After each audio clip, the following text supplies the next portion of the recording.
우리 고유의 명절 설, 오늘은 어느덧 우리 사회의 일원으로 자리 잡고 있는 다문화 가족의 설 풍경을 소개합니다.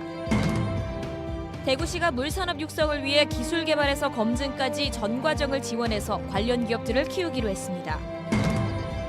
밀양 세종병원 참사에 포항 지진을 겪으면서 더 이상 남의 일이 아닌 재난을 미리 체험하고 대비하려는 사람들이 늘고 있습니다.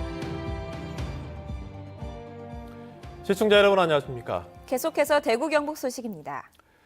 우리 민족 고유의 명절 설입니다. 설 풍습도 시대에 따라 달라지고 있다고 합니다만 많은 가정에서는 아침 일찍부터 차례를 지내고 새해 인사로 세배도 하며 한 해를 시작했습니다. 오늘은 우리 생활 주변에서 쉽게 만날 만큼 많이 늘어나고 있는 다문화 가족은 설을 어떻게 지내는지 첫 소식으로 준비했습니다. 윤영균 기자입니다. 아이들이 사촌 누나 언니들과 즐거운 시간을 보내는 동안 어른들은 아침 일찍부터 차례 준비에 정신이 없습니다. 그냥 이것만 뜯으면 돼요. 어떻게 할까요? 이렇게 좀 먹어요. 요만 떼고.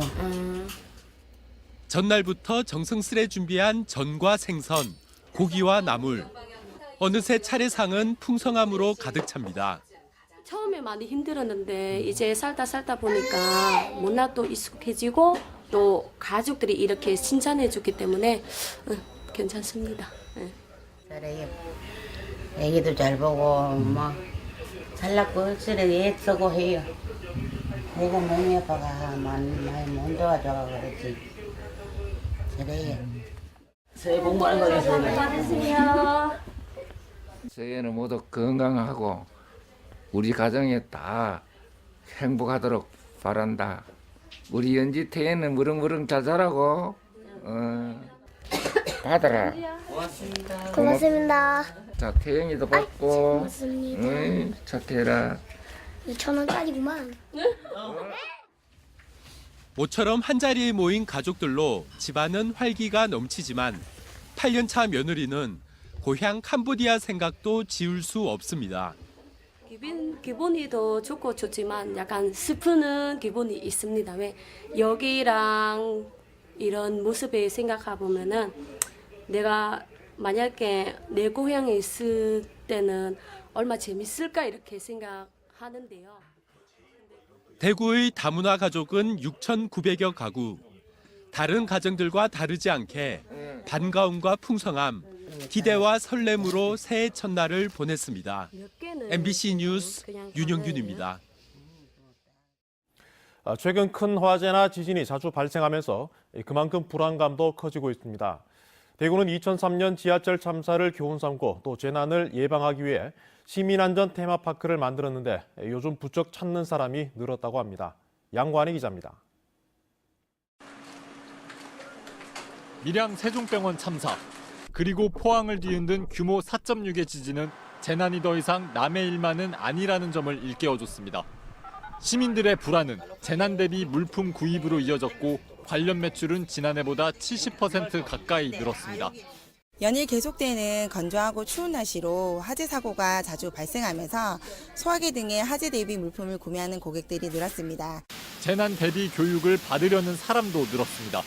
대구 시민안전 테마파크에서는 평소 체험하기 힘들었던 것들을 써보고 또 배웁니다. 제가 그 지하철 탔으면 아마 이 세상에 존재하지 않았을 것 같아요. 아이한테 그 경험도 알려줄 겸 찾아서 왔어요. 요즘엔 안전이 되게 중요하잖아요. 열차와 지하철 전동차 일부를 그대로 옮겨놔 불이 났을 때 대응하는 법을 익힙니다. 경주에 이어 포항에도 지진이 잇따르자 지진 체험관을 찾는 시민들의 발걸음이 끊이지 않고 있습니다. 각종 재난 현장에서의 안전은 스스로 지키는 것이 무엇보다 중요합니다. 내 가족의 안전은 내가 지킨다는 마음으로 안전 체험을 하시면 한 해 17만 명이 교육받는 대구 시민안전 테마파크. 더 이상 남의 일이 아닌 재난을 미리 체험하고 대비할 수 있는 기회를 제공하고 있습니다. MBC 뉴스 양관입니다. 설날인 오늘 대구와 경북 지역에는 화재가 잇따랐습니다. 오늘 낮 12시 반쯤 경산시 와촌면에 한 불교용품 판매점에서 불이 나 건물 330제곱미터와 불교용품 등을 태워 소방서 추산 1억 5천만 원의 재산 피해가 났습니다. 이보다 앞서 오전 11시 반쯤에는 대구시 서구의 한 여관에서 불이 나 장기 투숙 중이던 50대 남성이 화상을 입고 투숙객 5명이 대피하기도 했습니다. 국내외 물시장이 급성장하면서 대구시는 물산업 육성을 위한 체계적인 지원 방안을 마련했습니다. 물 관련 산업기술 R&D 지원을 비롯해 물 관련 기업 정보와 해외 시장 동향 같은 정보를 제공하는 등 물산업 성장 지원 시스템을 구축해 기술 개발에서 시제품 제작과 검증까지 전 과정을 지원합니다. 달성군의 국가 물산업 클러스터에 입주하는 기업에 대한 지원 외에도 유체 성능 시험센터와 분산형 테스트베드를 구축하고 대통령 공약인 스마트 워터 시스템과 국립 물 융합 체험관도 건립할 계획입니다. 새로 생긴 대구 김포 항공 노선의 평일 탑승률이 50%를 넘었습니다. 대구 김포 노선은 2007년 노선이 폐지된 이후 지난달 에어부산이 새로 운항을 시작했는데 195석 규모로 주 5회 운항하고 있습니다. 대구시는 비용과 시간에서 경쟁력이 있다며 서울과 대구를 연계하는 관광상품 개발에도 나서고 있습니다. 제42회 문화체육관광부 장관기 전국 고교 축구대회가 오는 20일 김천 종합운동장에서 개막합니다. 대한축구협회와 대구 MBC가 주최하고 대구광역시 축구협회와 김천시 축구협회가 주관하는 이번 대회에서는 전국 43개 학교가 참가해 예선리그를 펼친 뒤 28강 토너먼트를 통해 대회 우승팀을 가리게 됩니다. 대구문화방송은 오는 3월 3일 열리는 결승 경기를 중계방송할 예정입니다.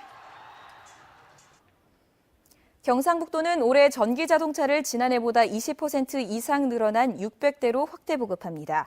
이 가운데 공공기관 100대, 민간보급부는 포항이 170대로 가장 많고 경주 70대, 울릉 60대, 구미 30대와 상주 20대 순입니다. 보조금은 국비에 도비, 시군비를 더해 결정하며 올해 경북에서 전기 승용차를 구매하면 차종에 따라 1,300만 원에서 2,200만 원까지 지원받습니다. 경상북도는 올 연말까지 전기자동차는 모두 1,300대, 충전 인프라는 900기를 갖출 계획입니다. 설 연휴 건조한 날씨와 성묘 등산 등으로 인해 산불 발생 위험이 커짐에 따라 경상북도가 산불 감시 인력 2,500명을 공원 묘지와 입산 길목 등에 집중 배치했습니다. 또 도내 산불 전문 예방 진화대 120개 팀, 1,200여 명과 가용 헬기 32대 등도 비상근무 상태를 유지하고 산불 발생 위험도가 높은 오후 시간대에는 임차 헬기로 감시 비행도 할 계획입니다. 김천시가 드론 산업 지역 특화 사업을 추진합니다. 김천시는 최근 드론 산업 지역 특화 기본계획 수립 용역을 의뢰하고 한국교통안전공단 등 관계기관들과 협력 체계를 적극 구축하고 있습니다. 김천시는 국토교통부의 드론 산업 발전 10년 기본계획을 바탕으로 상설 드론 시험 비행장을 유치하고 드론 전문 교육기관 지정, 도로교통 특화용 드론 생산단지 조성도 추진하고 있습니다. 지금까지 대구 경북 소식 전해드렸습니다. 시청해주신 여러분 고맙습니다.